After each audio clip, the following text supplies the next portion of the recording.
dark in here.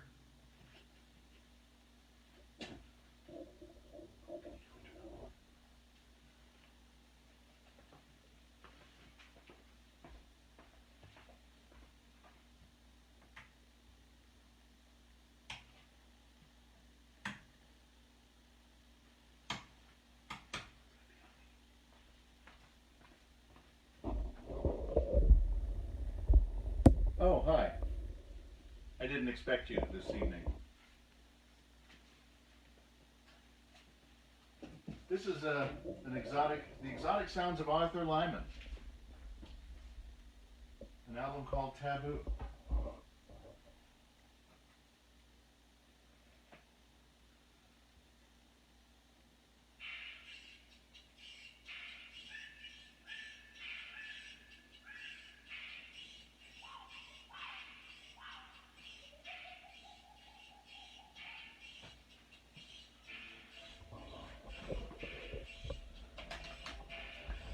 Welcome. I'm so happy to have you here. No, not you. You. I'm happy to have you here. And everyone else. Welcome to Billy Bullion's Cocktail Hour. Live streaming on Facebook Live. We have a great show for you tonight with some great guests in our little dungeon. Mr. Leelai Demoz from Steppenwolf Theater is here. Carrie J. Sullivan from the Factory Theater is here. It's loud. Radio personality Dag Juhlin, who's also a guitarist and man about town, is here. So what do you say? Let's turn down the music and go make a drink.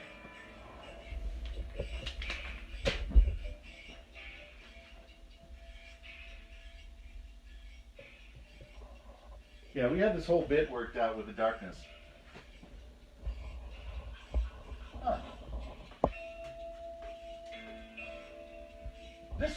This Sunday's cocktail is the Cosmopolitan. The recipe will be up on our Facebook page. The recipe calls for, let's see, 2 parts vodka, and I recommend American vodka, like Tito's handmade vodka during this pandemic, as opposed to Smirnoff, which is also American.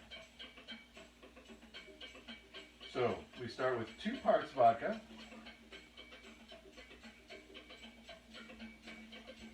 2 parts cranberry juice. Now, some of you are old enough to associate the Cosmopolitan with the HBO television program Sex and the City. Well, you're right, actually, you're right. Came from there, or at least that's how we know about it. And everyone's recipe is different, of course. Now, we weren't able to find a single article on the origins of the Cosmo that didn't mention Sex and the City. 1 part freshly squeezed lime juice. I was squeezing these limes just moments ago. And half a part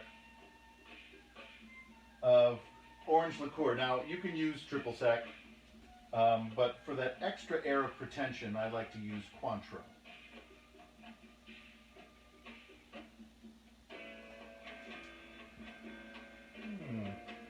Delicious.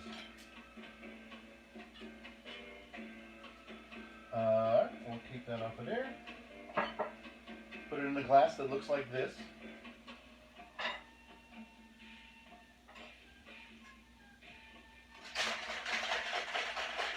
So, we couldn't find any articles about the origin of the cocktail.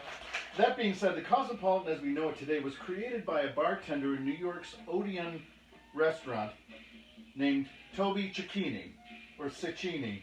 There's so many C's in Italian names. In 1989. It was only 9 years later that we were blessed with Sex and the City. Coincidence? No, I don't think so. I think some producer from HBO went and had the drink and immediately thought of making a show. So, there's your origin story. Okay, so twist, Sid, can we have a less complicated drink next week? What do you say? Oh, look at that beautiful pink color. The Cosmopolitan. All right, let's go look at the paper, shall we?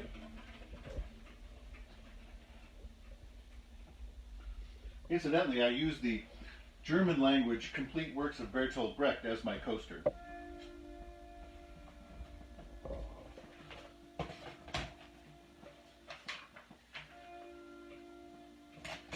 Before we look at the paper, I just wanted to talk a little bit about last week. Last week we had our first show ever. This is a completely do-it-yourself, found objects, what's in your house. I'm wearing like a DIY ascot. So that said, I think we did pretty well. We had a pretty successful show. Oh, our fourth guest is already on the couch tonight.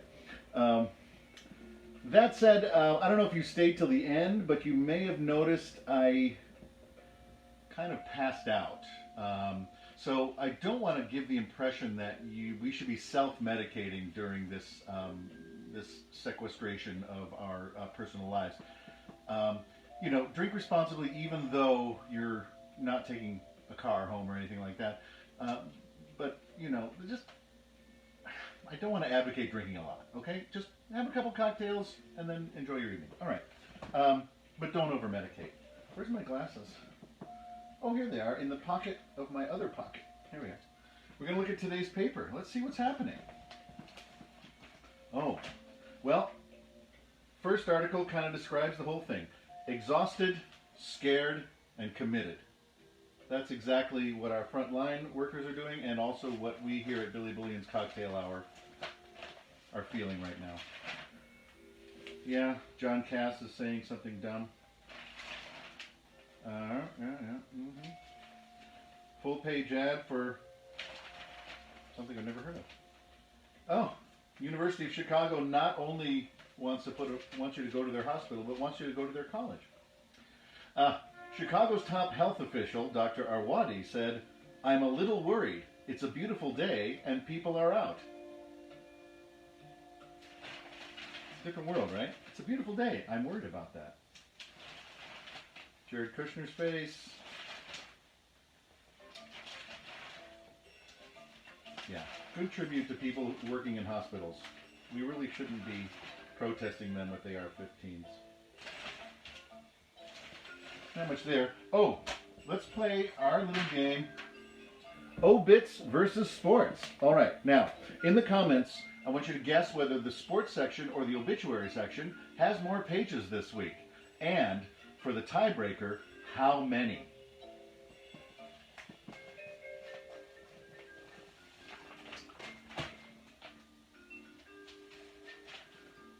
Yep, there's the name. Virus, economy, losing jobs, virus, bridge club, people died in a bridge club. Senate's trying to figure out how to convene. Apparently the Supreme Court is going to be doing it virtually. All right, here we are, the obituaries. Ready? 1, 2, 3, 4, 5, 6, 7, 8. 8 pages. All right. Let's see what the sports has. Sports kicks off with losing a quarterback. 1, 2, 3, 4, 5, 6 pages. So if you guessed the obituaries, you were right. And for the tiebreaker, if you guessed 8 to 6, you were absolutely correct. All right. Usually when I get the paper, I dive straight into the comics. And when I get to the comics, I dive straight into the Lockhorns. Because, you know, marital struggles are funny. They're on a teeter-totter, and she says, "I still think we'd be in shape if we used better exercise equipment." They're in line at the pharmacy. He says, headaches, fatigue, confusion, irritability, same side effects as marriage. They're at a cocktail party. That's Leroy's motto, she says. Do no charm. They love each other. They've been together forever. Now they're at the ballet. So many good punchlines. This is Mrs. Lockhorn whispering to her friend, Leroy can barely understand the hokey pokey. The Lockhorns. All right. Business. Fucked. Real estate. Fucked. Arts and entertainment. Fucked. No, wait. X has a new album. Lifestyle. Oh, save the puzzle for later. What's going on here? Gardening in a pandemic. Catholic charities. Gardening in a pandemic. Lots of pages. Planning a June wedding?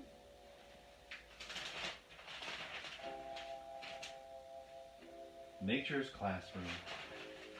All these travel shots have one person in the shot with a huge panorama. Ah, here we go. I'm going to read some question and answer here. Here's Ellen Warren, the answer angel. Okay to go bra-free during quarantine? Dear answer angel Ellen, is the fact that I'm not wearing a bra at home during the COVID-19 confinement causing permanent harm such as sagging? I hate wearing a bra at home, well actually any time, but I've never gone braless for this long before. Signed, Kelly A.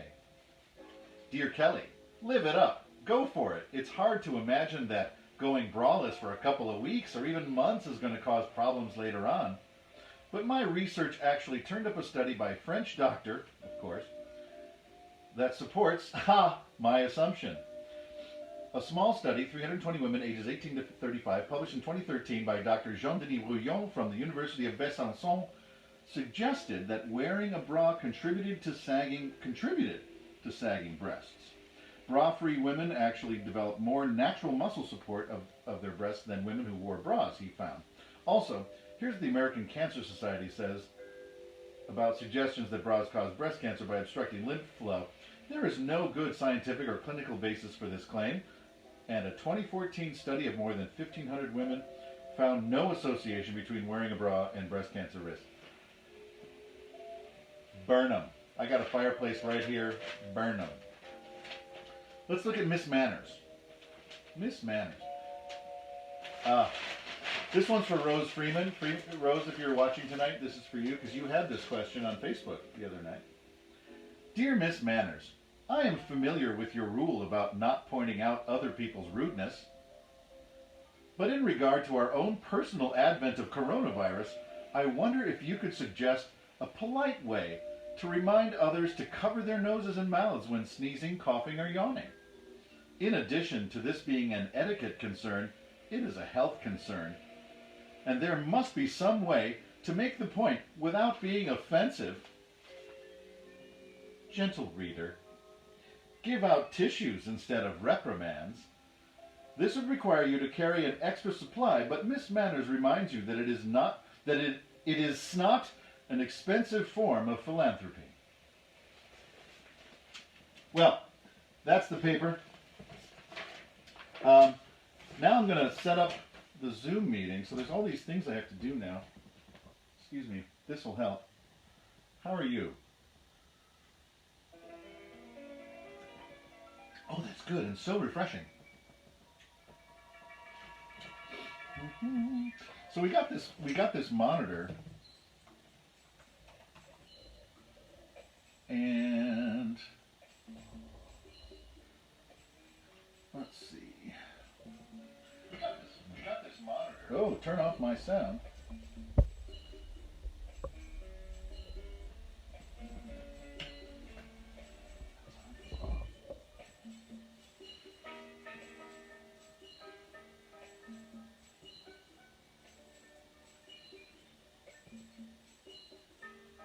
Okay, let's get the gallery view.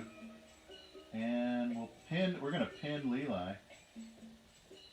And we're going to close this browser so that it doesn't feed back. And turn the sound Are we on a break? No, we're on, man. Oh, we're on. Okay. Whoa, whoa. How you doing? Oh, no, wait. I need to put you up on the screen behind me. Okay. Here you go.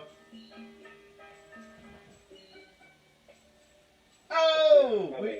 We did it. Oh, there I am. Wow. I'm probably delayed, though. Not really. Good. That's great. I'm loving the app. Ladies and gentlemen, I'd like to thank you very much. I'm going to formally introduce you. For those of you who don't know, Leelai Demoz is a film, TV, and commercial producer, an Academy Award nominee, I might add, and the new Associate Artistic Director at Steppenwolf Theater. Welcome. Good to be here. So, the first question is the most important question. What are you drinking tonight? I've got a martini with blue cheese, olives, in the shaker, shake it up. I was waiting for this. You hear the sound? Oh, it's beautiful. I love that sound. Then let's see what happens when we go like this. That's so crisp and fresh. It's very cold. It has to be very cold. And then we are good. Excellent. We'll have Leelai's recipe up in our Facebook page. Cheers. Cheers. All right. So things are good. You just moved back from LA. You know, it feels like 70 years ago as of 5 weeks ago, but I moved back a year ago. But our relationship and time has changed a little bit. So who knows when it was? I don't know what time is. Like a year-ish ago. Are things easier here? You think? What if during the pandemic-wise, if you're in LA, would your life be a little different? Well, I mean, the thing is, there it's a nice day every day, so I suppose you just want to go out all the time. Yeah. Here it was, it's been good. Weather's been great, but it's not too cold, but not like, oh, I want to go out, it's raining, and so it's been easier from that perspective. It's not a nice sunny day like every day. It's not. And less cars on the road in LA, so very little pollution, supposedly. I hear the 405. You can skitch behind cars on the 405 now. Yeah, exactly. Although there's no snow to skitch on, but you can skitch on the oil on the street. Yeah. So, tell me what's up in the near future for Steppenwolf. Theater is having a wonderful kind of cathartic fit right now. You think theater has changed forever? I don't know. I mean, it's possible, but I was reading this academic article about Oedipus Rex and the time when the siege of Athens and the plague there, and were the references to the plague true and did it match up to the historical record, and it pretty much did. So nice. I figured they got through it, and so they did okay. Yeah. Cool. So, I've been like going back and reading stuff about the past because no one knows what's going to happen. It's so hard to predict. So you just make the best plans that you can right now in this moment, and they may or may not be the right ones, but you can't be paralyzed. They say those who don't study the past are doomed to repeat it, but those who do study the past are doomed to watch the idiots go through it again. Yeah, there you go. Is the Steppenwolf going to have to sell their new building? Are they going to have to sell the? No. The theater will be. The theater is actually, construction is an essential. What do they call it? The essential service in the city of Chicago. So this construction has been ongoing. So that is the weird part. So if you drive by Halstead, you will see that since we stopped going to the office about a month ago. Yeah. That there's been a lot of work done and a lot of progress. There were some more beams put in. So it's going pretty cool. And we're just we just announced some really exciting stuff on Thursday.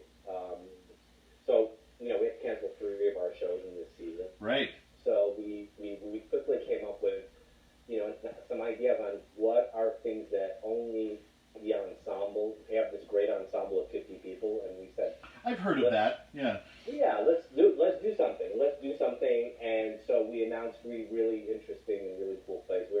We were planning on opening the new theater with Seagull, the new adaptation by Yasin Peyankov, who's an ensemble member. Yep.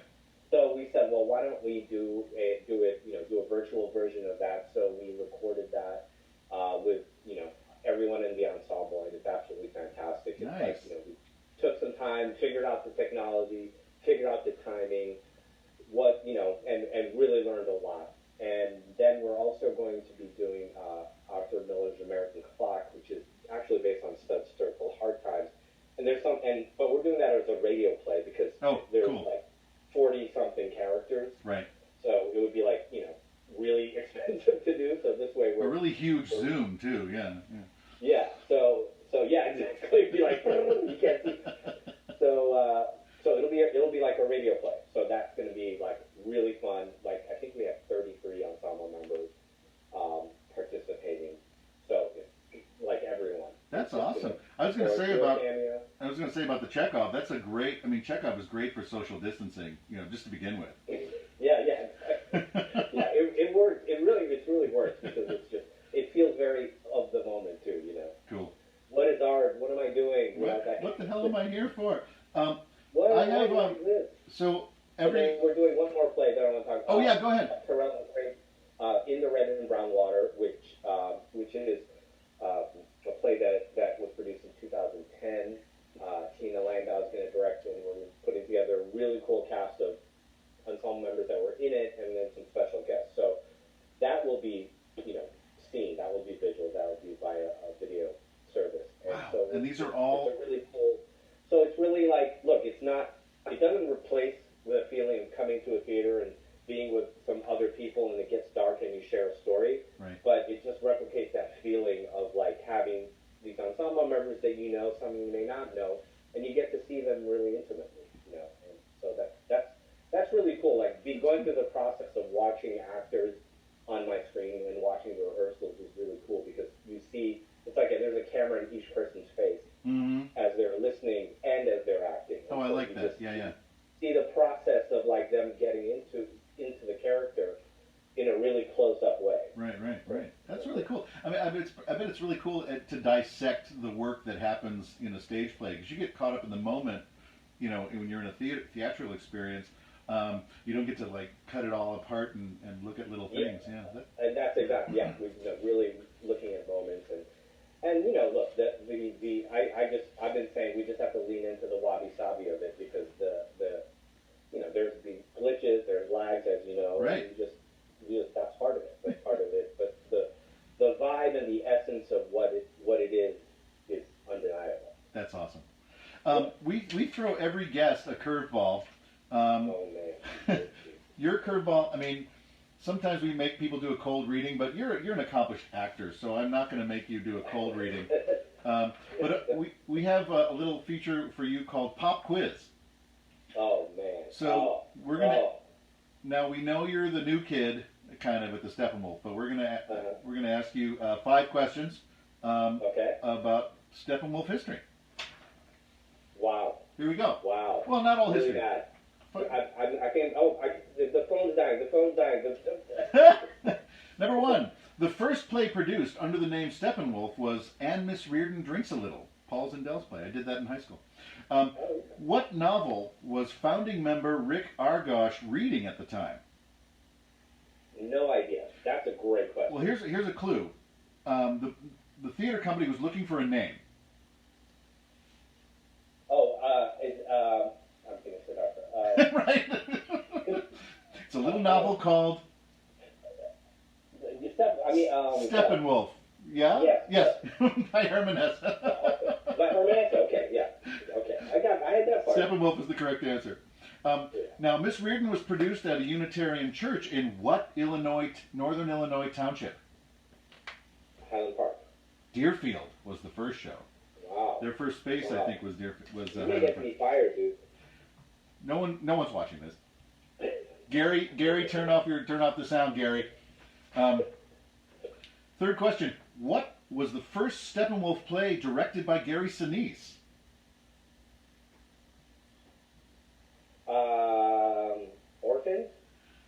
Oh, it's also their first musical, I'm sure. Grease, that same first year. Oh, God, you're right. That I knew. I should have known. In a grammar school gym. Yes. Yeah, I heard that story. So I couldn't find how many directors of Steppenwolf shows had won Tonys for directing, but at least 2 of them grew up in our mutual hometown of Evanston. Can you name the 2 directors of Steppenwolf shows who came from our hometown? Anna Shapiro, Frank Galati. Ooh, Galati. I might accept Frank because he teaches at Northwestern. He didn't grow up in Evanston, though. Oh, wait. Sid tells me that you grew up in the same house that this other director grew up in. David Cromer? David Cromer. Yeah, that is correct. Yeah. There's magic theater dust in that house. And... Yes. I was thinking like ensemble member. Oh, yeah. Because David is like family, but yeah. But not Yeah, family. absolutely. Yeah. David, if you're watching.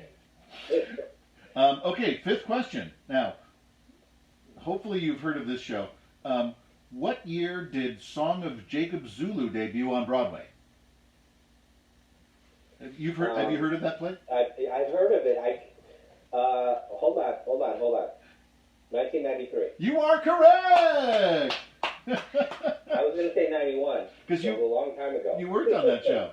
Yeah. I was in it. Yeah, I was in it, but it was like, and it had a long life, and there were workshops, and then we went to Australia, and blah blah blah. So and then it went to Broadway, which I love. it went to Broadway. The timing was bad because we were in Australia, and then we heard about the first World Trade Center bombing. Right. And when you're in Perth, Australia, in 1993, and there's news about the World Trade Center getting bombed, like you can't. What do you mean? That can't be real. You can't do that. No one can do that.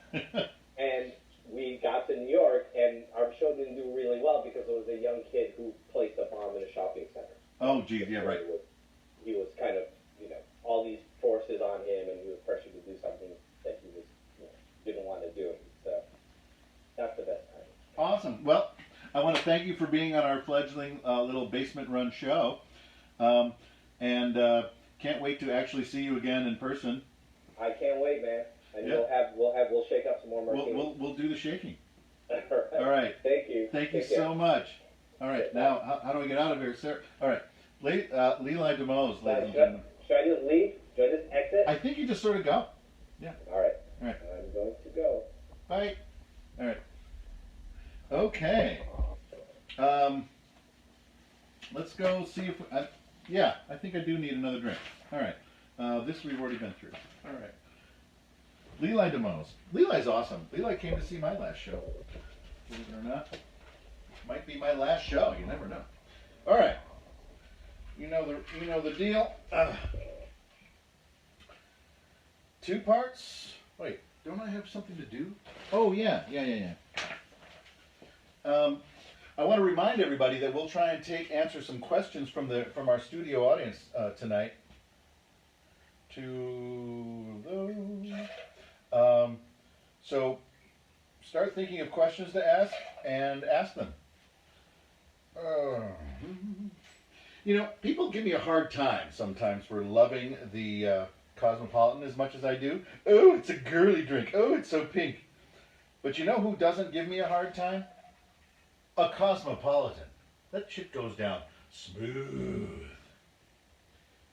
All right, we're going to try and answer some questions after we get this built. One of those. Only half of one of those. My lime juice is on my assistant table. I want to thank one of our viewers, Sean Durr of Chicago, Illinois, who suggested we stand behind a bar, much like Julia Child does, rather than kind of bending over a card table, which is what we did last week. Okay. Now, how did Leelai do that? The shaking? I'm just going to use the same twist. Okay. And here we go. All right. Then I'm going to sing our traditional Answering the Mail song. We're off to read some mail from you. It's as fun as it can be. Though I'm getting old and your questions are bold, I'll be as honest as I can be. Your memes and jokes and the fun that you poke is never aimed at me. And do I have an answer for you? Well, we'll see. Well, we'll see. All right, let's look at our first question.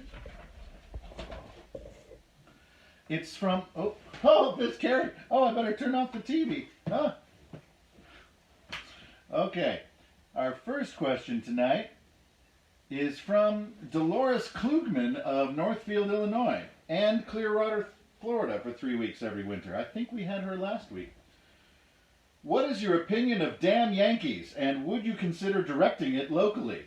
Asking for my granddaughter. Well, Dolores, I've never seen or read Damn Yankees, so I have no opinion of it. I will direct anything that someone hires me to direct. I don't know why they don't hire me to direct things. But anyway, that's the first question. Second question. Margaret Sohn of Rogers Park. I have prepared a new monologue and was wondering if I could perform it on your show. And I have a follow-up. Margaret, we're having so much trouble with the tech as it is. It's going to be hard to get you into... I'm not that big of a director, honestly, but I wish you luck in your career. Michael St. Bryce of Oak Park says, Rachel, I am wondering why you never answered my question about the tres leches cake. Are you okay? I write to you every week. By the way, the 5-bean salad was A-okay. Thanks, Rachel, for all that you do. Someone might be watching the wrong show. I'll take one more. Frank L. Gorski of Beverly says, hey, Frank Gorski again. Here's a pitch for Conspirators. Conspirators is a theater company that I work, and Sid, my producer, work with. Okay, crime has run amok in some city like New York, and billionaire Ronald Grump, disguised as some sort of flying mammal, fights libtards out of his midtown penthouse and limo-mobile. Maybe some delicate bird-like sidekick like his son. Great laughs and adventures, huh? It doesn't sound undoable. It might, it sounds familiar to me, Frank. I think you may want to look at the Warner Brothers catalog. Maybe there's something in there for you. Okay, we're going to go to our next guest. Boy, am I... Oh, there we are. Hey, gallery view, unmuting you, putting it on the screen. Oh, there we go. Excellent.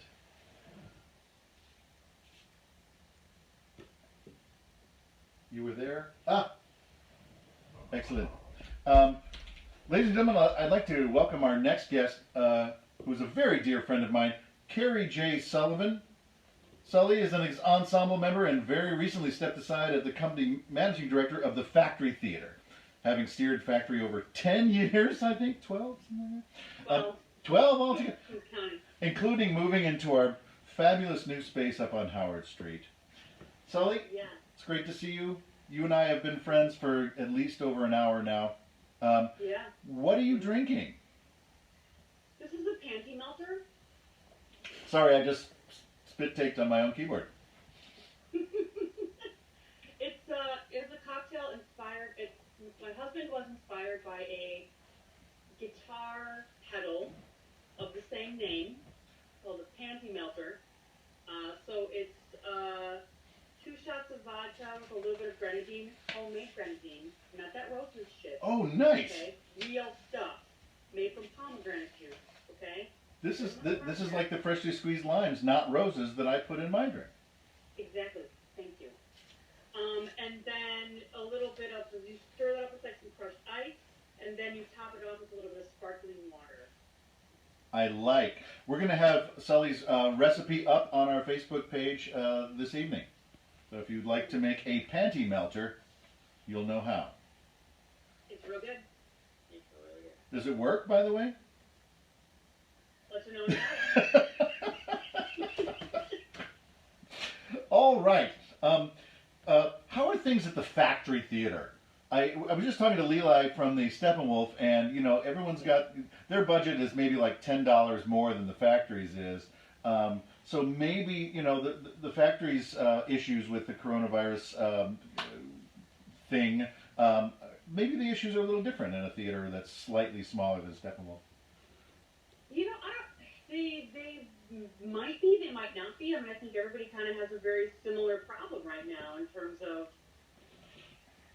when we can't make theater that people can come to physically, what do we do? Why are we here?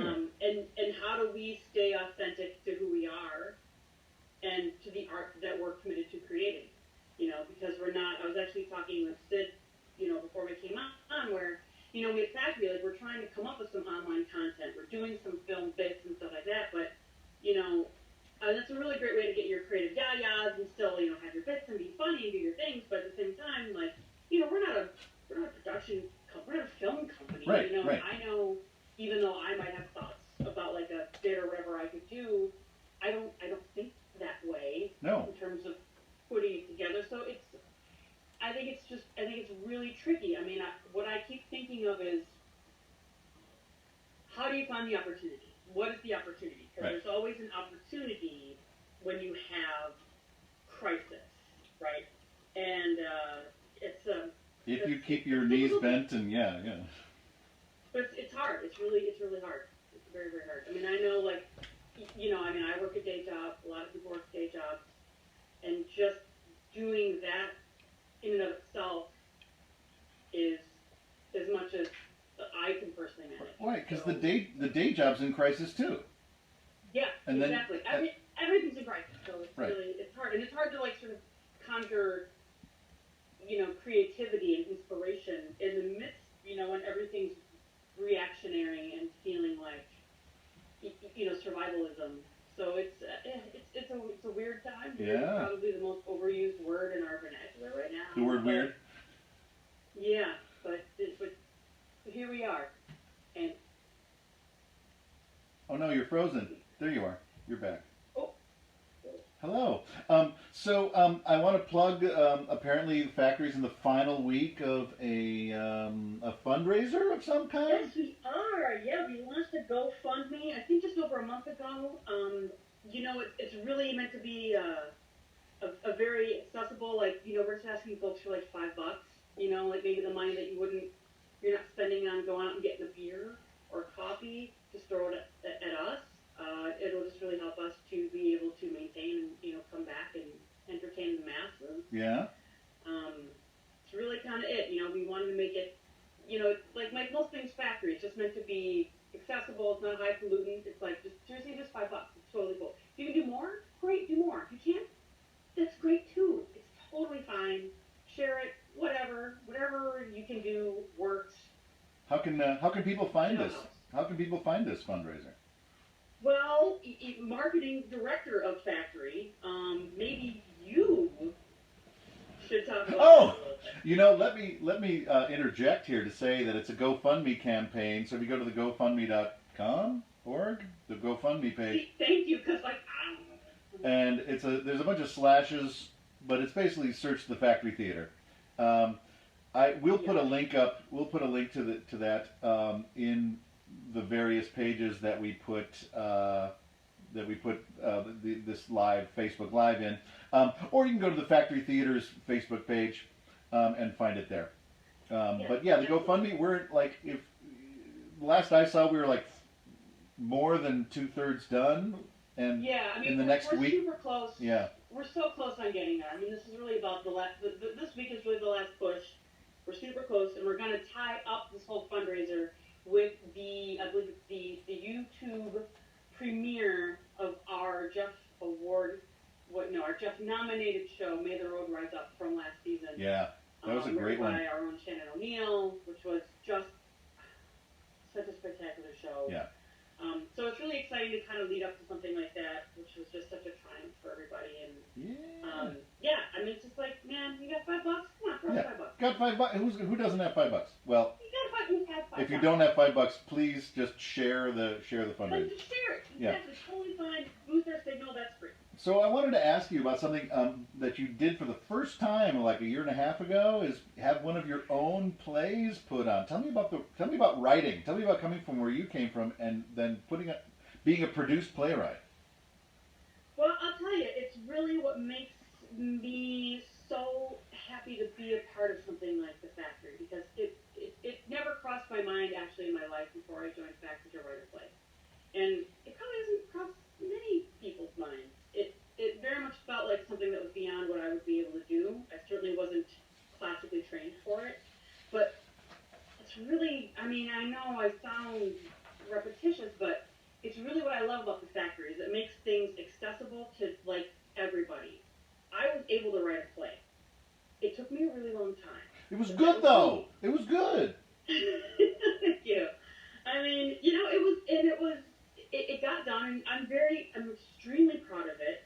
And it just means that, you know, it's like if you have a really good process in place, if you're surrounded by good, strong artists and who are friends, you can create good art. It doesn't have to be something that you necessarily go to school for and have a master's in. It doesn't need to be unattainable. It doesn't have to be so complicated. You have the ability to tell your own stories. And that's really what I love so much about The Factory, is it helped me understand that I can do that too. And really anybody can do it. And that's what I love about it. But yeah, it took me a long time writing it, just because I was running the company in between, and, you know, working a day job and stuff. But, you know, we have a really great process in place of, you know, readings and feedback. Scott Oaken was instrumental in helping navigate the whole thing, and I mean, and having it all put up, and I mean, it was magical. I'm really hopeful that it might go on to live another life, possibly being produced in my hometown. Which is? So we'll see about that, maybe next year. What's your hometown, so cool. Sully? Tell me. Beautiful Escanaba, Michigan. Yeah, UP. In the Upper Peninsula, which is the other part of Michigan for you. So this, I don't care about this. Nice. But not a lot of people know about that. But yeah. All right, so it's a really great book. I'm going to move on. Please check your email. I hear your superpower is cold reading. So in your email, Sully, we do have a scene for you to read with me. So if you could is that right? Find that, yeah. We're gonna a little bit we do called cold read. I actually am. I'm kind of a master of cold read. You know, Billy, every reading I've done for you, cold. That's true. I needed several panty melters after hearing your read. Do you have it? Okay, yeah, I have it. I know actually exactly where this is from. So since this week's drink is the Cosmo, we're going to be reading a scene from Sex and the City, episode number 201 to be exact. If you wouldn't mind, I'll read the stage directions, and if you could read the character of Carrie.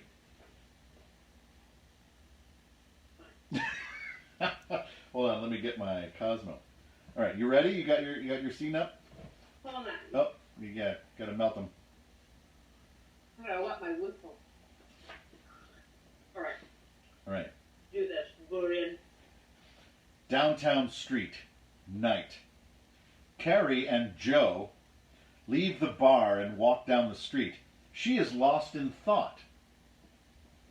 You know, some buddies of mine are at the bar over on Bleecker. How about it? Sure. He stops and looks at her. Hey. She looks up at him and smiles. He leans in and kisses her. After a beat, she bursts into tears, and he pulls away. Sorry. I'm sorry. It's not you. This is so embarrassing. I'm so embarrassed. Okay, that's okay. You're okay. I don't think I'm okay. I just cried in your mouth. I can't do... I'm not ready. That guy in the bar. That suit guy. Better go. You want me to bring you home? No, please. Please don't pay any more attention to me. Go to the bar thing. I'll get a cab. Joe. Please go. He doesn't. Okay then. I'll go. Carrie walks away. Joe shakes his head, shell-shocked. and Sully left.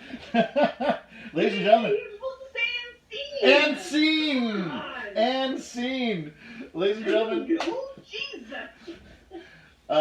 Ms. Carrie J. Sullivan, longtime ensemble member of the Factory Theater, and one of my favorite people in the universe. Thank you for being with us today, Sully. My pleasure. Cheers. Enjoy your patty melta. I always do. Damn it, you did it again. All right. We're going to mute that and turn... Keep posing because you're... Okay, there we go. Now you're off camera. Great. Oh, this is another regular feature we do. Let me go over here and switch the record. Actually, what's been funny is that Captain Steve Rogers has been sleeping behind me this whole time. So he doesn't really have to make an entrance, but I'm going to wake him up and play with him. This will be very exciting. But Steve, your theme song's coming on, buddy.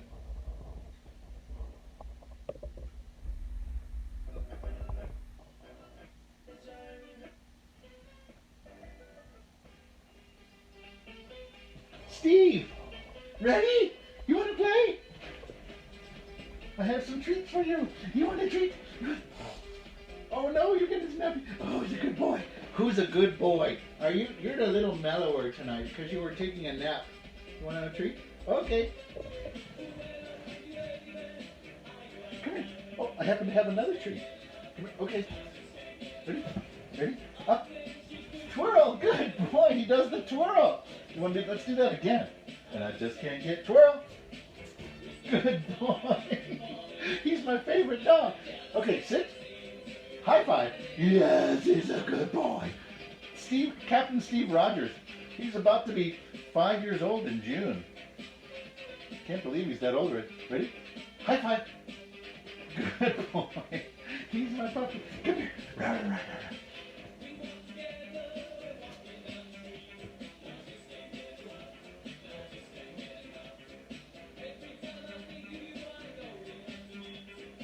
Usually he's like awake, but today he was sleeping on the couch during the show. Just can't seem to get enough of.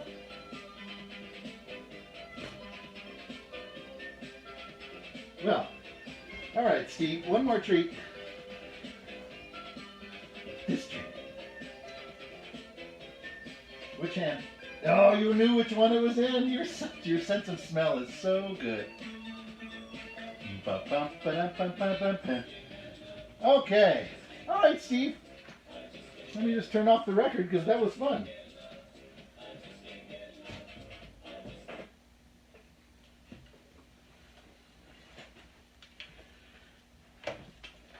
Usually we count on Steve to bring up the energy of the show.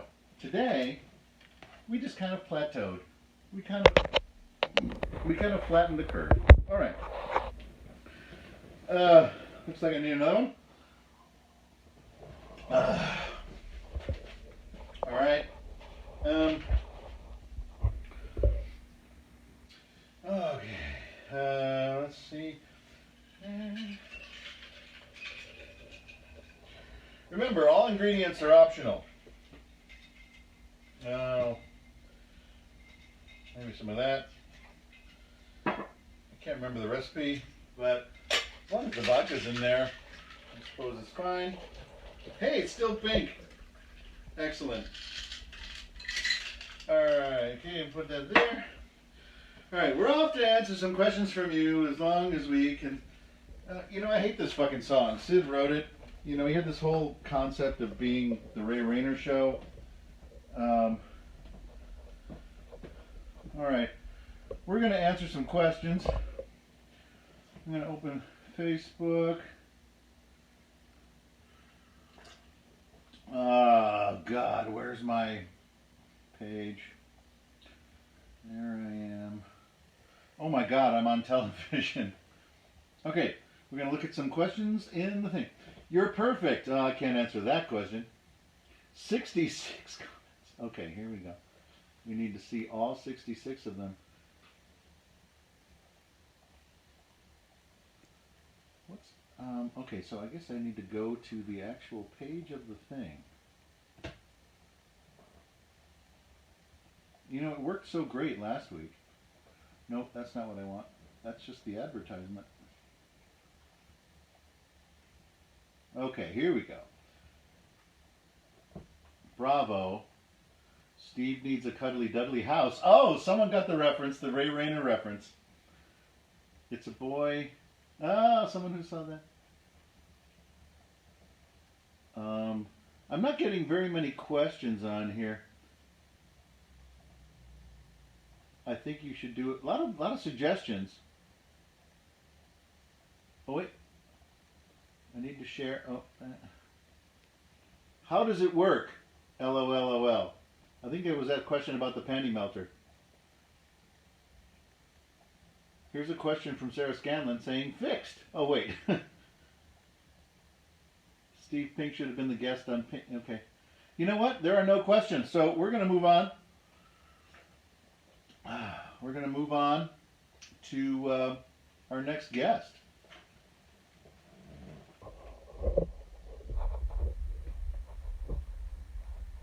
I never know if this TV is on. There we go.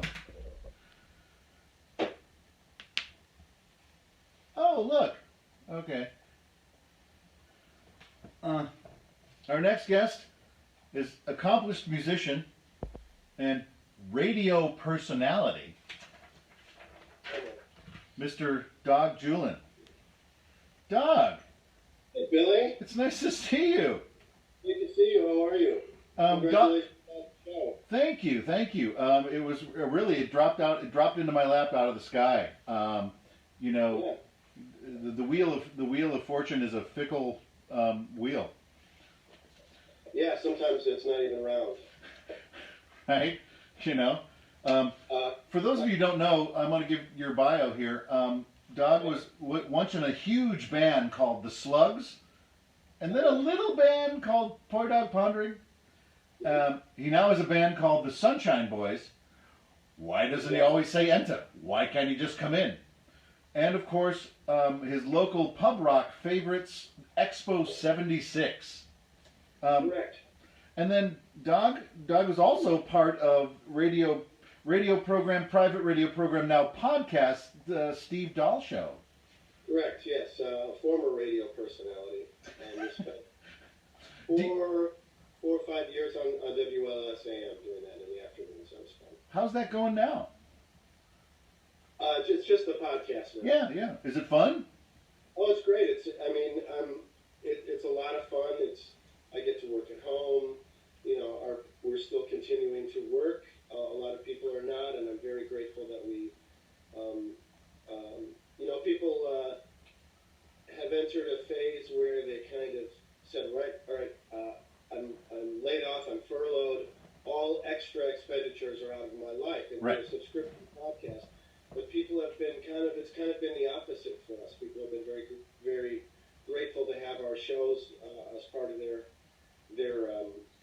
social distancing every day. So it's good. It's great. You've always created the podcast remotely, right? I'm in the exact same spot where I'm in every day for our podcast. Yeah. This is a brutal 20-step commute, let's say, for me. Coming upstairs. Well, they're up, so it is brutal. Yeah. It's my little my room here with all my where I do all my writing and movie watching and record listening and stuff like that. So nice. Yeah.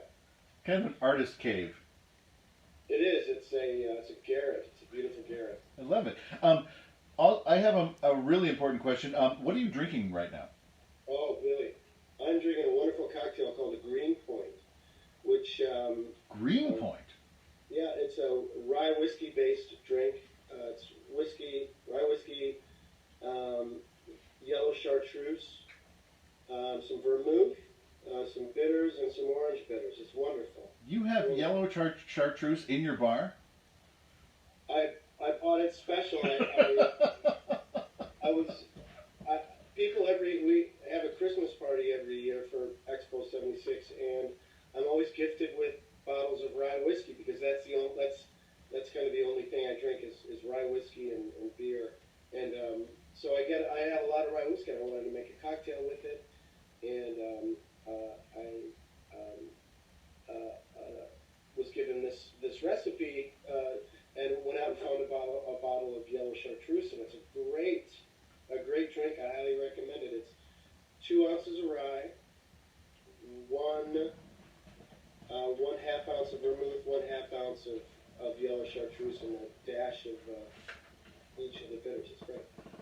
sounds delicious, and I hope that we can enjoy one together very soon.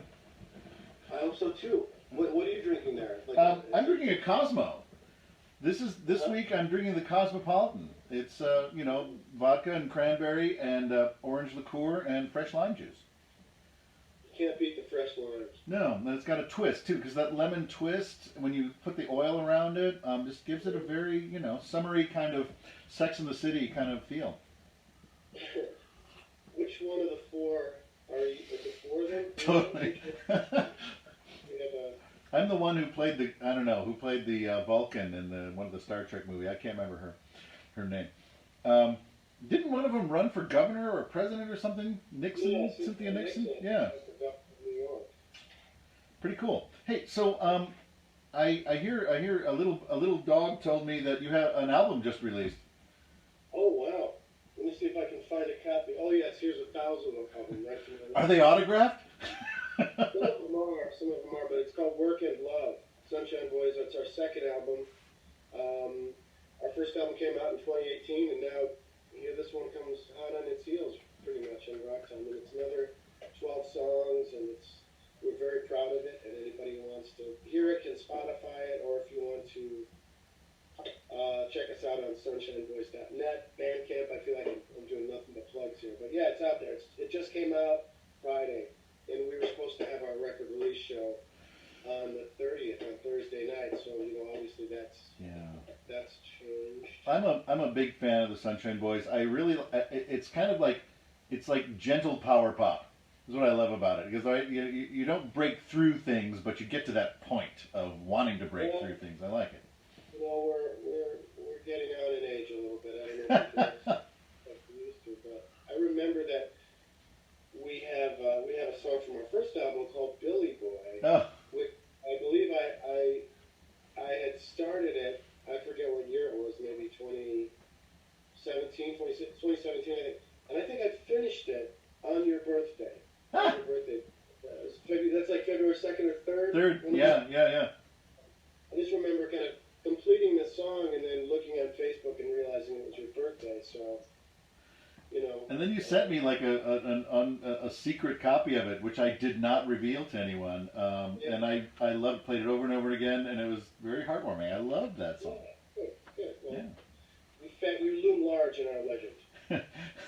I have one CD in my car, and it is the Sunshine Boys' first album.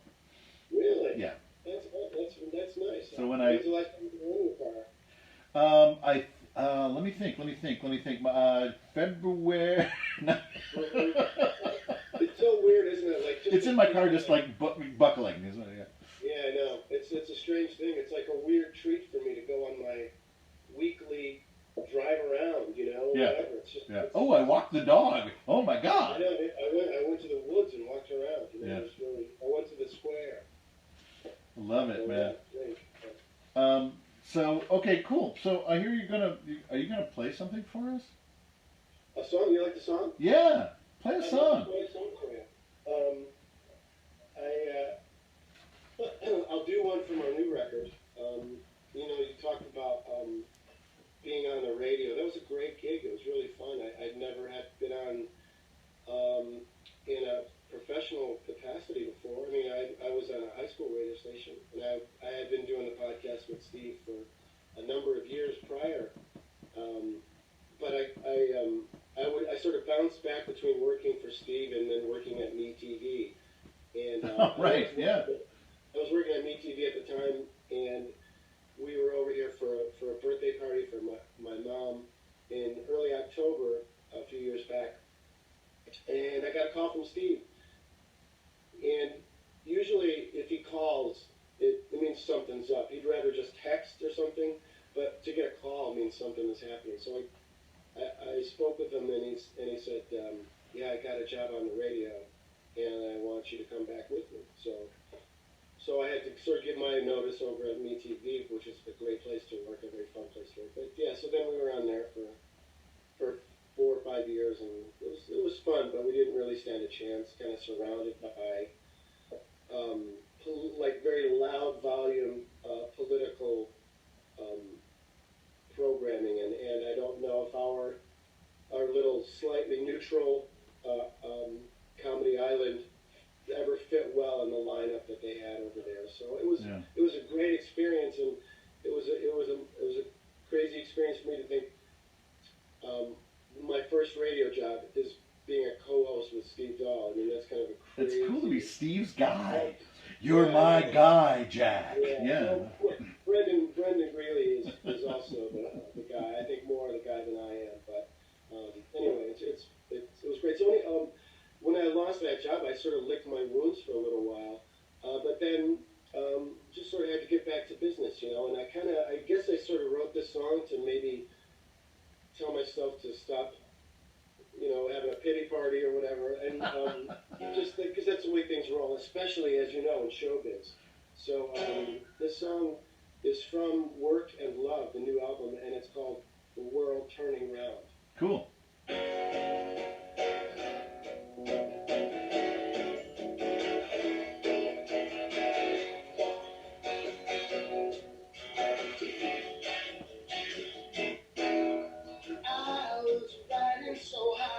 Shot split the sky and broke up my smoke-filled bubble. I wound up on the ground. I felt the perilous pound, the sound of a heart in trouble. If you feel dizzy and down, if you're now lost where you once were found, it's just the world turning around. The world turning around. It's just the world turning around. Turning around on you.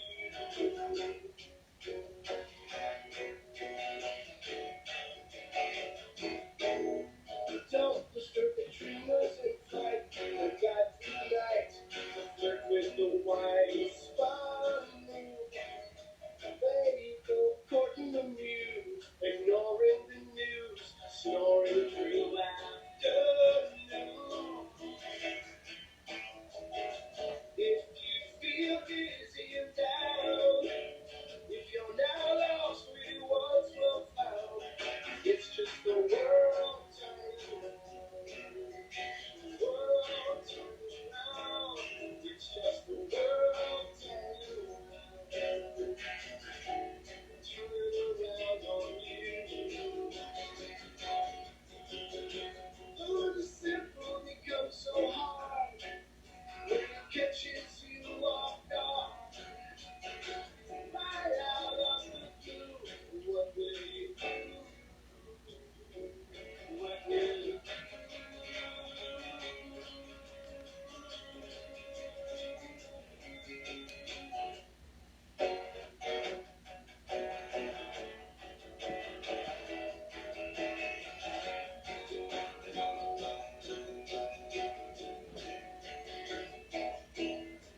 Backwards, chasing the lights, time after time, this time spent the wrong way. It goes such a long way. Goes back such a long way. It's just the world turning around. The world turning around. It's just the world turning around. Turning around on you. The world turning around. Turning around on you. Turning around. Bearing down on you. Spinning around on you. Oh yes. I'm doing the Jimmy Fallon clap now. Yeah, that was awesome. Doug, thank you so much for sharing that with us. You can find a more produced version of that than my laptop on the Sunshine Boys' new album. What's the name of it? And show it. Work in Love. Work in Love. It's our tribute to the Finnish author and illustrator Tove Jansson. Wow. Work in Love. Yeah. There's a whole Nordic thing going there. Cool. Exactly. So we're going to now throw you the curveball we like to throw our guests. Okay. I'm going to, because you play in Expo 76, we thought you might want to play a little game called Match Game 76. Tonight, you'll be playing with. I'm sorry. I'm holding my pen. I know. I actually asked Sid to get me that long microphone. Hopefully, a future episode will have it. You're gonna be playing along with Carrie Sullivan from the Factory Theater. So if we could bring Sully back into the gallery here. There she is. Gallery view. Oh, here we are. Oh, look, and there's Sid. Awesome. Doug, sorry to say, but all your winnings for this final round will be going toward the Factory Theater. So I know you could use the bucks. But I had a great joy working with the Factory Theater last year. That was so fun. We worked on Profits together. That was great. Oh, wonderful. To have, when you asked me to do the music, that was really a lot of fun, Billy. And Thank you for letting me do that. Thank you, because you cranked out our own version of our own individual Eye of the Tiger and our own theme song for the show. It was. So you did, Dad. You did the Get in the Game. Get in the Game. Yeah. Dad, that was awesome. It was so bad. And Great. to see a dance routine, a choreographed dance routine to that song, it was mind blowing. Nothing like remotely close as any like that has ever happened to me. So Yeah. Yeah, it was fantastic. The songs were great. They were perfect. Thank you. So good. I didn't get the opportunity to meet you back then, so thank you. And the theme song, of course, was I said, Doug, can you just make me a Huey Lewis and the News-esque? Yeah. And you nailed it. Paul Mertens from Coy Dog Connery played the sax on that. And That was so good. I need a period correct Huey Lewis type of saxophone solo. I was like, got it. I didn't have to tell him what key I did. I go, do you want me to tell you the chords or something? He's like, no. Dude, I know that. He's like, nah. Awesome. I got it. And then I have one more piece of bad news is that, Sid, I know you're listening. You're going to be actually putting up this money. Oh. Yay! Yeah, so, Thousands of dollars. No, stop Too late, complaining. Feldman. You're putting it You're up. on the hook. Steve Okay. looks great. He looks very showbiz tonight. I know, right? It's like he's a producer with a show. Oh shit, Mike. Like more than usual. No, if you want to hold the show, I think I like you better as a host. Well, I mean, if I can fool people into thinking I'm Billy Bullion, sure, I'll step right in. So here's how we play. We, or they, in 1976, polled a studio audience and got their top 3 answers. In 1976, remember. Now, the top answer gets you $5. The second, if you get their second answer... I need to write my responses down. Oh, no, okay. The second best answer gets you $2.50, and the third answer will get you $1. Yes, that's how cheap Sid is. But this is the first round of 2. In this first part... I can hear you, Billy. Oh. You'll see. Okay. I'm sorry, Sid. You have a lot of shirts and... He has shirts and... Sorry, Billy. He has shirts and sunglasses he's got to purchase, so he's got to save up his money. All right. So, in this round, you can confer, Dag. You confer with Sully. Then you'll have the chance to match Sully in the second round for 10 times the amount. Okay? So you two can confer on... Sully will be your celebrity... We're not playing against each other. No. We're like... Think of her as your celebrity teammate. Like when the final round of Match Game, when you get Brett Summers helping you. I'm Brett Summers and she's Charles Nelson. No, she's Brett Summers and you're Richard Dawson. Oh. But... Okay, I'm not quite drunk enough to be I think Sully's Richard Dawson, and Dag, you're a homemaker from Topeka. I could be Fanny Flagg. Or you could be Fanny She Flagg. was so You know what, good. Dag? You should be whoever you want to be. All right, here we go. Now, don't forget, you can confer on this and think of the answer. Okay, Ready? Because you already have the top 3 answers. The question, yes, I have the top 3 answers here. So stressful. All right. All right, the question is Carol blank. Burnett. Carol blank. Right? Yeah. And literally nothing else comes to my mind. Remember, this is 1976. Even for 76. I think I think that checks out. so I was going to say, I thought Carole King. You know, can we get the spelling of Carol? Carol? Because otherwise it's O'Connor. There's I'm just O'Connor reading it off a card. possibility. I don't think I'm going to give you the spelling. Carol blank. Okay, you're right. All right. Well, What's I your, think Burnett's the way to go. Yeah, I Carol agree. blank. is that your answer? Carol. Okay. Yes, that's the number one answer. Carol Burnett is number one. You've won $5.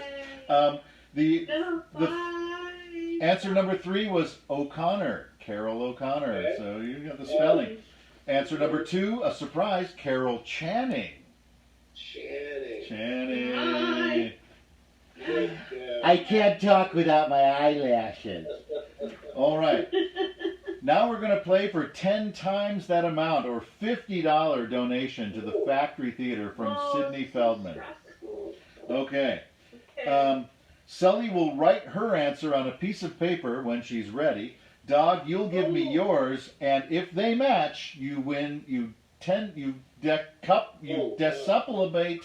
You 10 times. You win 10 times your money. All right. Hey, oh God.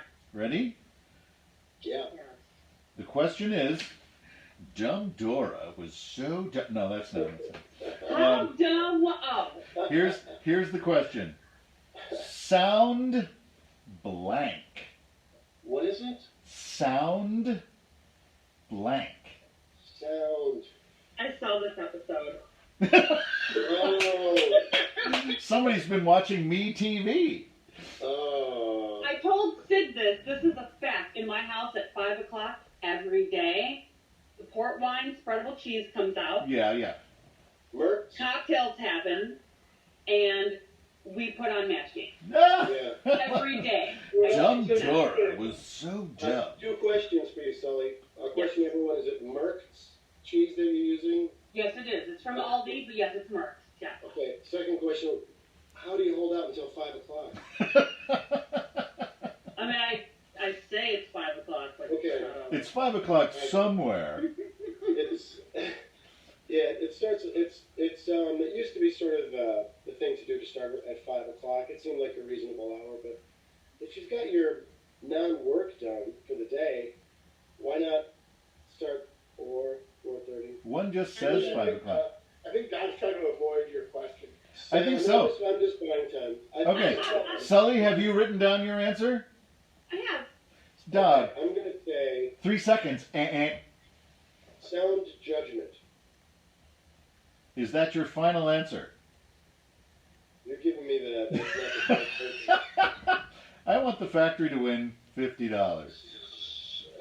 Soundproof. I'm Soundproof. thinking like a musician. Sound off. Sounds good to me. Give me your final. Okay, ready? Your final answer. Here, do not cheat. This is my money. Think theatrically, Doug. And your final answer now. Sound blank. Sound man. Sound man. Sully, can we see your answer? Sully? Oh, Sound of I was Music. gonna say that, but I didn't think it could be 2 words. Oh, sound blank blank. And that was the answer from when they did this on the match. I would have said system. System was in my mind. All right. Well, Doug, Sully, you've made $5 for the Factory Theater. That donation. Sid should do the entire donation anyways. I mean, come on. I think you should guilt him into it. But anyway, Doug, Sully, thank you both for being. Do it, Sid. Give us the money. So that is a great look. I know. All right, I'm gonna. I knew I was going to be on air tonight, so I kind of have that Yeah. on-air thing going on. All right. It's Doug. Thank you so much for being here tonight. I really appreciate. Thank you, Bill. And everybody, go buy that album because it's important.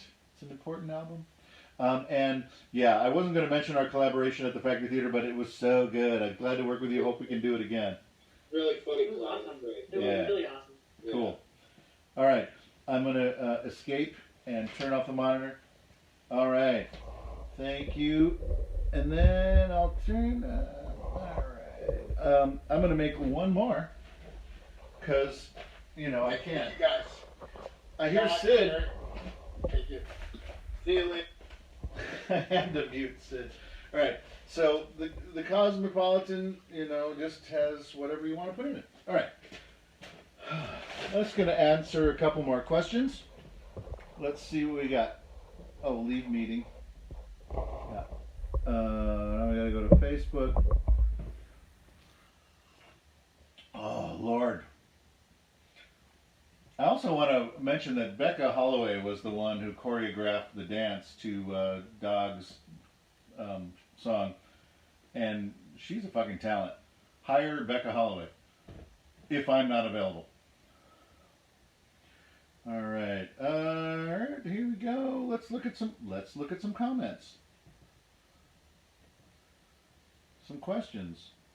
I can't go there. There we go. Yeah. Other dogs are barking at Steve. Still don't see any questions. Who is Paul Lind? Is that Paul Lind is famous for in Hollywood Squares? The question was, how many balls on a billiard table, Paul Lind? And Paul Lind answered, how many men are playing?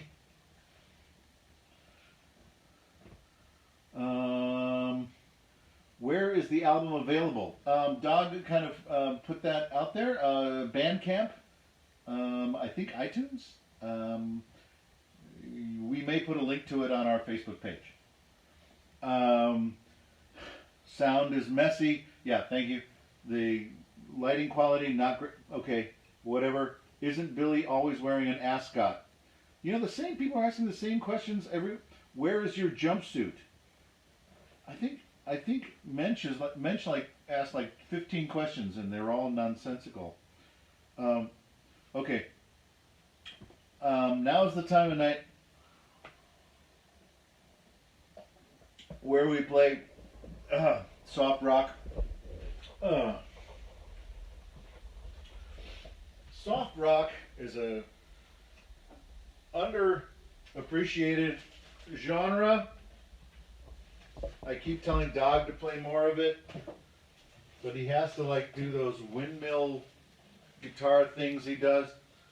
Can't do that to this. This is the Association's greatest hits, and I'm going to try to hit that fourth track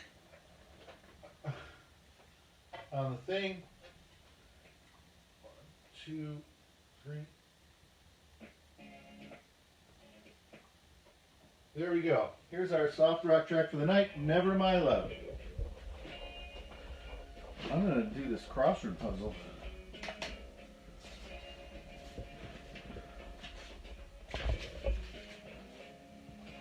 And it's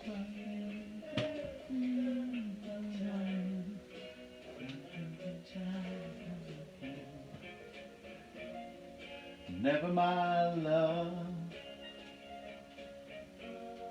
never my love. Ancient Mongol marauder, 5 letters, not Khan. Kublai. For you. Never my love. Oh, this is so good.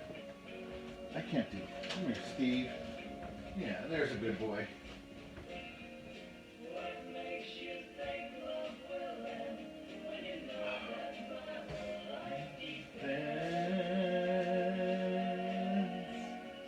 On you. The Association. Ba ba ba ba ba ba ba ba ba ba ba ba ba ba.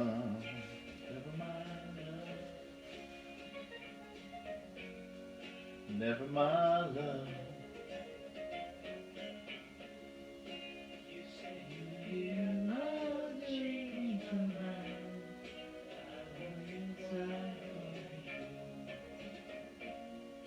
Never my love.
It's not up here.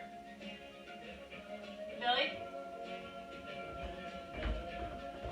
You gotta get in the game. This again. You gotta get in the game. Get in the game. Here, Steve. Okay, come on, Steve. Let's go. Oh shit, it's still on. Christ. Okay, I'll turn this. Okay, and bye-bye.